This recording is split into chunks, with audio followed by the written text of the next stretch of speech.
Hello and welcome to the final self-love video. Wow, it has been a journey, hasn't it? This is a game that we've been playing for a while now. It's from We're Not Really Strangers. There is a past, present, and a future, and you answer them based on how you're feeling. This is literally all we have left. So we have level 1. This is the amount of level 1 we have. There's level 2, level 3, and then there's a final card. So let's get started. This does look like quite a few cards. So this may be a longer video, but I don't want to split this up into two. So we're just gonna hopefully be here together for a little bit. So we're gonna start with level 1, past. What's one thing you healed from and how? I mean, when I think like literally, I had a cystectomy the September before last year. So I was doing this then. So I healed from a cystectomy. Although I do need to go back and make sure everything's still okay, because I'm supposed to get like an ultrasound every 6 months just to make sure that it hasn't come back, and I haven't gone once. I don't have insurance, so I definitely should go figure that out. Anyway, level 2, present. Who raises the bar for you? I guess my boyfriend raises the bar for me. Like, I would settle a lot before I started dating him, and also I'm really bad about like breaking up with people, so I'm not great in relationships, but like I really care about people when I'm in a relationship. But I feel like he raises the bar as to how good a man can be, how good a partner can be, how much it helps, like how great your life can be when you have a good partner. So he definitely raises the bar for me that like these other guys, trash. Like I'm lucky to have him. And I told him we're gonna be together until one of us dies. So if something happens, I just don't know, you know? I'm just gonna end up I'm either gonna be like marrying some 99-year-old really wealthy man, or alone with a bunch of cats or something. Level 3, future. Reminder, not every step you take will be forward. I do feel like my steps have been forward, however, because it doesn't feel like I'm like accumulating a lot, you know what I mean? Like, it doesn't feel like it's like life feels like one thing after another, but it doesn't feel like I'm going backward, you know? It does feel like all of my decisions are pushing me forward, especially like in my career, you know, like basically like every 6 months I'm getting a promotion. Everything seems to be going well there. A job actually opened up today that's a full-time librarian position, so I applied for it, fingers crossed. The one thing with that is that I think that they have plans for me already because I really want to be youth services librarian. Right now we have someone in limbo that we're not sure if they're going to continue being youth services librarian, so I don't know if I'm going to get full-time librarian that just opened up, because they know that I want youth services and they know that something's going on with that position, but hopefully they give me a chance and I do library full-time, because I definitely need it. I need to be full-time, and they like me. They know that I'm a hard worker. I've been given a lot more freedom lately. I've been making a lot of my own events and making my own flyers, and I'm getting really good feedback from people in charge. So I feel like we are like heading in the right direction, and hopefully soon I'll be on my last step.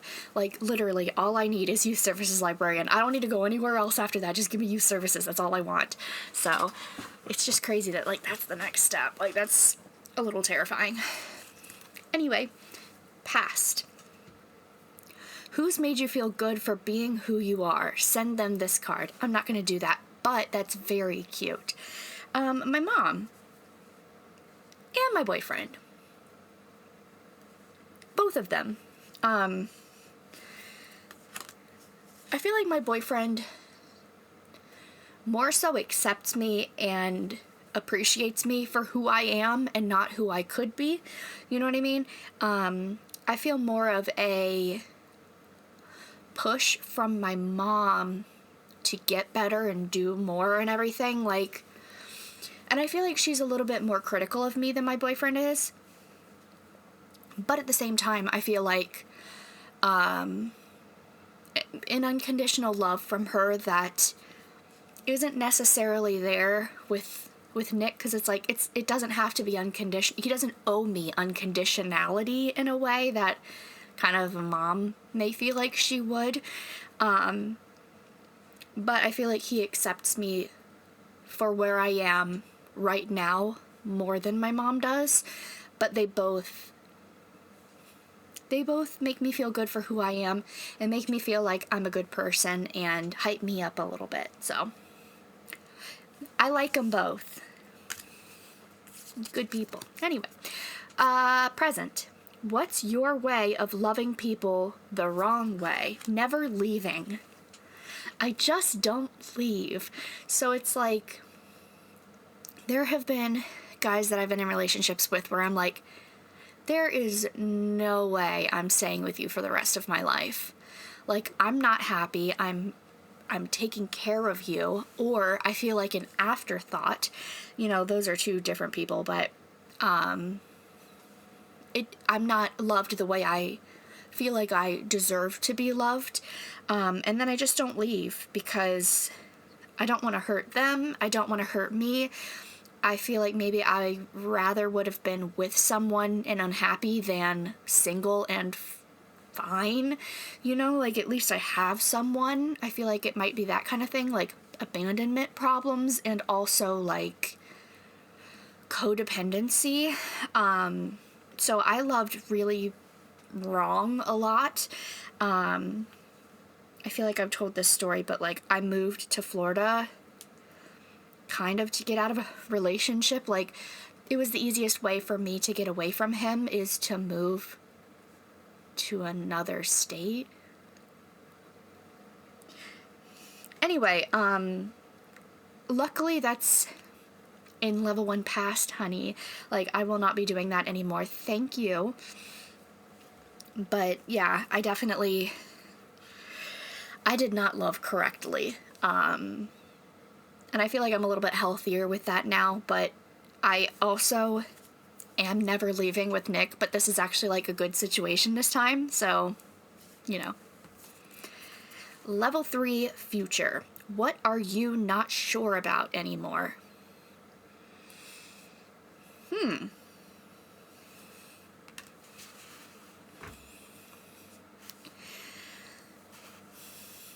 I don't know.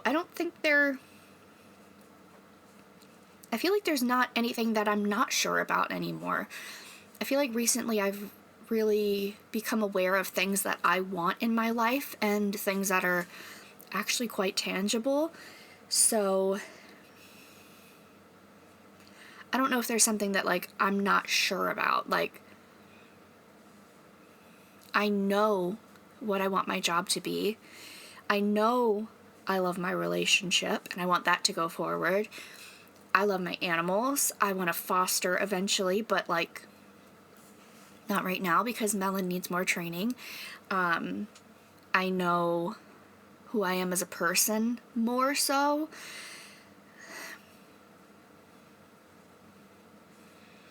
I feel feel like there's nothing that I'm really not sure about. Everything feels like I know what I want. I don't know. I'm pretty content with my choices. I just need a full-time job. Like, I feel like that's all I keep on saying, but it's true because, like, all of my problems will end when I get a full-time job. Like, I'll have more money, so money won't be an issue. I'll have health insurance, so my health won't be an issue. I'll be able to contribute, so I won't feel like a deadbeat. You know, everything will feel so much better because my problems aren't internal. Literally all my problems could be solved with money. I don't know what these rich people are talking about. Like, literally, money would solve all of my problems. So, I don't know.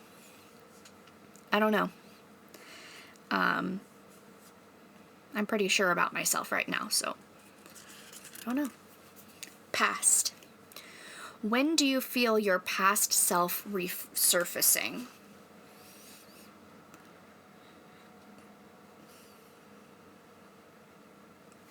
I don't know if I really have like a past self and a now self kind of thing, but the only time that I feel kind of like insecure or a little weird or like I'm regressing a little bit is probably like when my boyfriend is out with his friends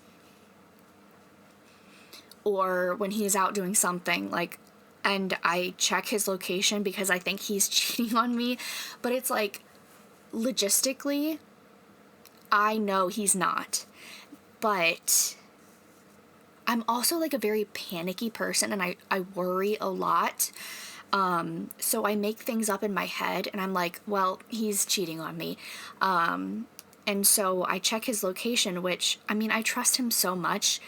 There's literally no need for me to check his location, but I do still, not every time he's out or anything, but like sometimes I'm like, I just feel weird right now, so I check it, and he's always where he says he would be because he's an amazing person and he doesn't lie, but for some reason I'm just like, I don't know, I have to check, like, what if? And it's like, he's not. And the same thing happened when my mom came to visit me when I had my apartment, where it's like things just don't make sense and they freak me out. I called her telling her that I was on my way home from work, and she said, great, I'm in the apartment, you know, come home and I'll hang out with you or whatever. So I came to the apartment, but she had locked the deadbolt, so I couldn't come in from the outside. So I was like knocking on the door, she didn't answer. I called, she didn't answer. I was like leaning my head like against the door to check to hear, see if I could hear anything. Nothing, there were no sounds, nothing was happening. I was banging on the door, I was calling, I was texting. I was really starting to panic and like freak out. And I kept calling and kept texting and kept banging on the door, and I was like really freaking out. And like 10 minutes later she answered the phone, or she came to the door and she was like, you're psychotic, I was taking a shower. And I'm like, I'm out here saying like, I am just a child, how can I bury my mother? You know, like in my mind she's dead. I mean, how crazy. I just talked to her 10 minutes ago. It doesn't matter. She's dead now. Like, so my mind makes these things up where it doesn't make any sense, but in my head, like, something catastrophic has happened. So I feel like that's a thing that happens sometimes. So the same kind of thing happens very rarely, but sometimes when Nick isn't home, and I know he's out like doing whatever he wants, like, you know, he's out hanging out with his friends or whatever, but in my head I'm like, he's banging some chick, you know, like, and he's not, but my head just makes things up. So anyway, all of that to say, I trust him and my mother, you know, like, I trust them. I know that they're not dead or banging some chick, but in my head, like, absolutely with no logic, I'm freaking out. But I feel like that only happens very rarely, and I feel like it's more of like a episode or something. Like, it's not like it's rational, you know? Anyway. What was this one? Oh, that was past. Okay. Present. Reminder, being gentle and kind is not a weakness. Thank you so much, because I feel like I am very gentle and I am very kind, and sometimes that means that people like to take advantage of you. So that is a good reminder that you are not weak, and you are not, just because you're a nice person doesn't mean that you have to bend over backwards and do what people are demanding of you when you don't owe them that. So I'm going to try to keep that in mind, actually, because I tend to do that and I noticed it more with my mom when I was a kid, where people took advantage of her because of how nice she was, and I would remind her about that too. I'd be like, do you see what's happening right now? You see that she's manipulating you. You see this, right? So sometimes you need someone to say that to you, and look around, girl. Like, think about what you're doing right now. Think about what they're asking of you. Is that something that you would ask of someone else? Or are they taking advantage of you? So, anyway. I am a kind person. But I don't like being taken advantage of, and I need to remember about that. Future. Who do you want to spend more time with? Send them this card. I'm not going to do that. I want to spend more time with my boyfriend. Oh, and also all of my friends I've ever met in my life. I don't spend a lot of time with people. I spend a lot of time alone in my house with my dog and my cat and my bunny. But I need to get out of the house more, spend time with my friends.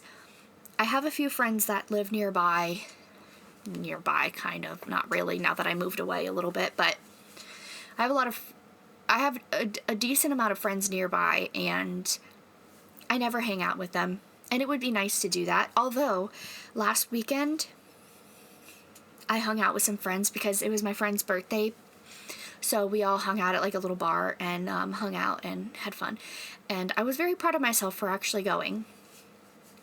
So I did that. Okay. Past. What was your favorite way to play as a child? I was a very big, creative, imaginative kind of gal, so I would always want to tell stories in my playing. So whether it was playing make-believe, pretending me and my friend were Mary-Kate and Ashley, I was always Ashley, like, I am not about to be Mary-Kate. Or if I was playing with Barbies, it was a very big storyline, it was a whole thing. Or I would just write, and write a story, like a book. Like, I always wanted, however I played, I wanted there to be a reason and a storyline behind it. So that was my favorite way to play. I didn't play with people a lot. I was alone a lot. We lived really far away from the school and all of my friends. So we had an unfinished basement, and I just hung out down there by myself and played with Barbies, also played with my sisters, which are baby dolls that I pretended were my sisters. You know, sometimes I would have a friend over and we would play make-believe, and we would pretend that we are Mary-Kate and Ashley. It was always Mary-Kate and Ashley. Or I would just play alone and write something and make something up. Present. What seemingly random things are you into? Horseshoe crabs. Yeah, horseshoe crabs. Just like random like animals I get really into, like pink fairy armadillo, horseshoe crabs. Right now I'm really into worms. So it's like, what are you talking about? But I really want to get into vermicomposting, so I really want some worms, and I want to do a compost thing at the library for summer reading, because the summer reading thing is Unearth a Story, And a lot of people are doing dinosaurs, which I'm not real. I don't want to do dinosaurs. So I'm going to do worms. So, and animals in general. I really like animals. I like reading about them. I like learning about them. I like being around them. I'm a big animal girly. Another random thing, like Taylor Swift. Really into Taylor Swift. Chuck E. Cheese. Really into Chuck E. Cheese. I think that's it. It's like all I care about. Future. Who will you no longer allow into your space? The devil. There's nobody that I don't allow. Not allow. You know, like, I don't, there's nobody that I'm like, we don't talk about them, you know, like, it's not like I was, like, burned by someone and whatever, like, I'm an adult, it's not like I have a bully or anything like that, so there's not really a person that I'm like, whatever, I guess haters. Haters, back off. I will not allow haters in my space. Blocked. Past. Reminder, the best version of yourself wasn't the only one who deserved to be loved. That's nice. I don't think I've had the best version of myself yet, so... But I guess that does still mean that I deserve to be loved now, even though I'm not the best version of myself. Even if the best me is still yet to come, that still means that I deserve love now, so thanks. That's nice. Okay. Present. How do you deal with being left on red? Not well. Which is crazy because I don't answer anybody's texts. I'm a terrible friend. I don't keep up with people. When they text me first, I text back and then I just stop texting back, which is crazy. Like, these people that text me, like, I care about them. Like, Courtney, mwah, I'm a horrible friend to her. I am so bad at keeping in contact with people. That does not mean that I don't care about them, because I care about a lot of people that I don't keep in contact with. And it's just because I'm a horrible person, and it has nothing to do with anybody else. I'm just such a bad friend, and I don't know how to be better at that. So if you have any insight on that, how to be a better friend, because, like, it's a problem. Future. Reminder. These are a lot of reminders. You don't have to be available to everyone at all times. Yeah, however, you have to be available sometimes, and I'm so bad at that. Like, you know, I don't have to be on call, but I need to, like, hang out with my friends. You know, I need to tell them that I think about them and that, you know, they're good people or whatever. I'm just so bad. I don't know. And I think about it and I'm like, oh, I should really text Courtney back. And then I don't know what's wrong with me. So, I'm sorry, Courtney. And I'm sorry everybody else who I haven't answered, who I promise I care about you, and I'm just the worst. All right. Last 3. So we have 1 level 1, 1 level 2, 1 level 3, and then we have a final card. So let's get to the first level. What did you feel bad for at the time, but are glad you did anyway? I guess move to Florida, you know? I felt bad about it because I was trying to escape a relationship that it wasn't a bad relationship.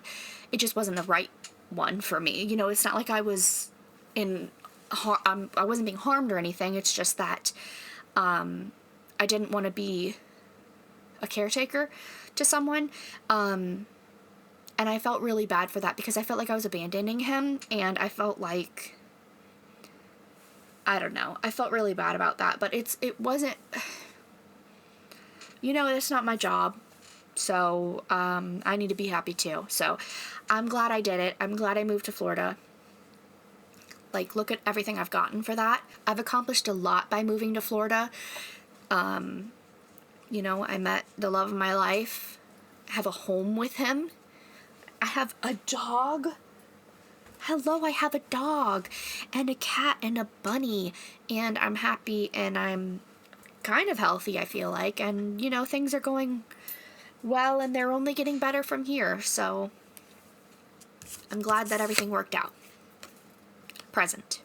What kind of validation do you crave? I like being told that I'm a good person. I have pretty, like, I understand that I'm a good person. I can tell myself that, and I know that it's true. But at the same time, I am evil to myself, and I'm abusive to myself, and I just am so nasty to myself. So I do like getting validation from people saying that I'm a good person and saying nice things to me, because I'm not saying them to myself.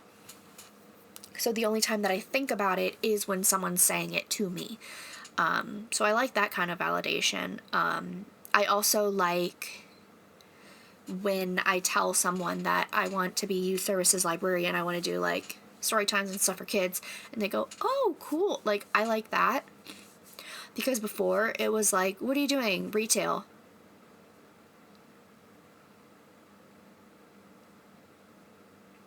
Is that it? You know, like, I feel like it's more of a purpose.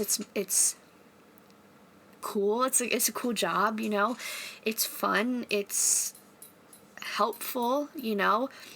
It's not just me in a room by myself, you know. I'm helping the community and everything. So I like the validation of that, of people being like, oh, that's really great, you know.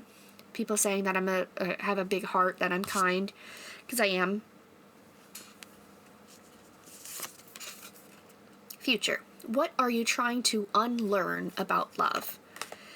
I'm trying to unlearn codependency really, really bad, because Nick has a lot of friends. He hangs out with them, and, you know, he doesn't have to be attached at my hip 24/7, and good for him, you know. I would love to not be so codependent. And again, when I get the full-time job, I feel like I won't have to be so codependent. I'll be able to afford to get out of the house every once in a while and hang out with some friends and just, you know, do my own thing and not be like, what are we doing, you know? Give each other some breathing space, just because I feel like since I don't have money, I don't leave the house. So,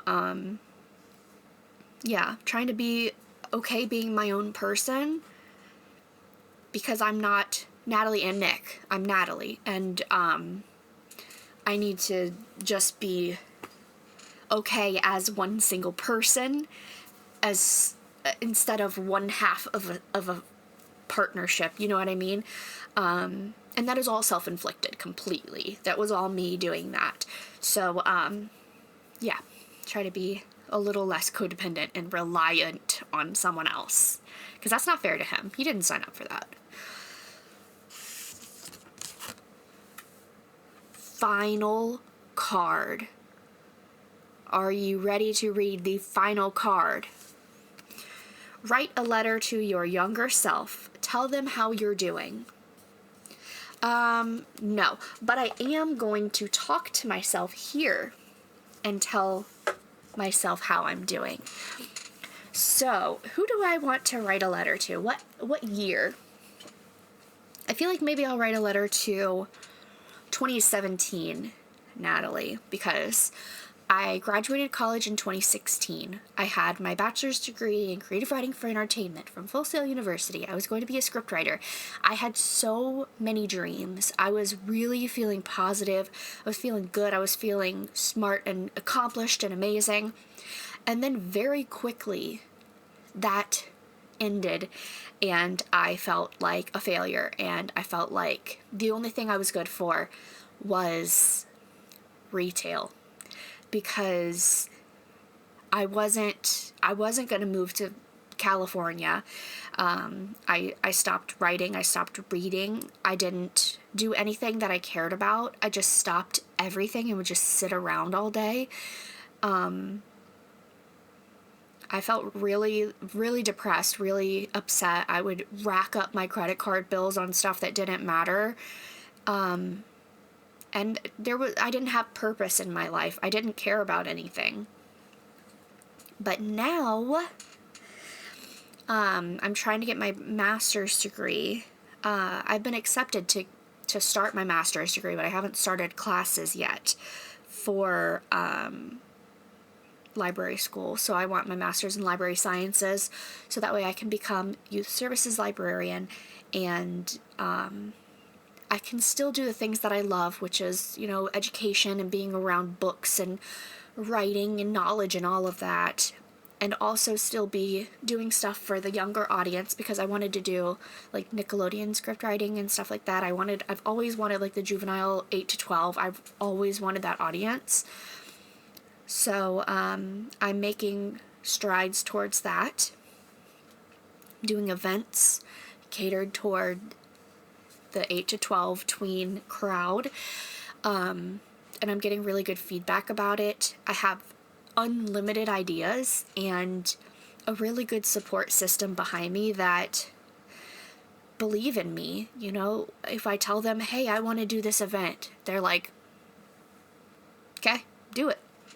And then it's up to me from beginning to end. And how lucky am I that I have the opportunity to do something like that, and that they trust me completely to do that and not mess it up. They're not treating me like a baby. They're not treating me like I don't know anything, like I'm stupid. They let me do what I want to do because they know that I can, and they trust me and they believe in me. And that's something that I really didn't have in a work setting ever. I've always felt underappreciated at work because I work so hard and I go above and beyond, and I've always been like that. But I've been taken advantage of and pushed down and everything. That this is the first time that I'm at a job and I feel valued. And that is incredible. Like, you don't get that anywhere else. And I'm really lucky that I have that, and that they tell me that they appreciate me. Like, they come out and say, thank you. Like, what you're doing is incredible. I love how passionate you are. I love your ideas. You're enthusiastic. You know what you're talking about. You're great. And it's like, well, it's about time. It's great that I get to hear that, and that they're there for me, whatever I need, they're there for me, and they want to hear me out and they want to help me get better. And that's a privilege. So 2017 Natalie, it gets better. But 2026 Natalie, it'll get even better. We're just going to keep on going and getting better. We're going up, up, up. It's our moment. That was weird. Anyway, so I'm ending this series on a high note, with passion and happiness and excitement for the future. I applied for a librarian position today. It closes in 2 weeks, so that's going to be a long time for me to just, wait. But in the meantime, I have a lot of work to do with events that I'm planning and learning to be done and everything. And I'm up for the challenge. So thank you for coming along with me on my journey here with the self-love game. This was fun. I hope you enjoyed it too. And I'll see you in some of my other videos. I also do hot takes. I do Would You Rather, which is pick your poison. You're Getting Old card game, which you can see I got these wrinkles have been sticking around a little bit more than I'd like. But thanks for being here, and I'll see you in my next video. Bye.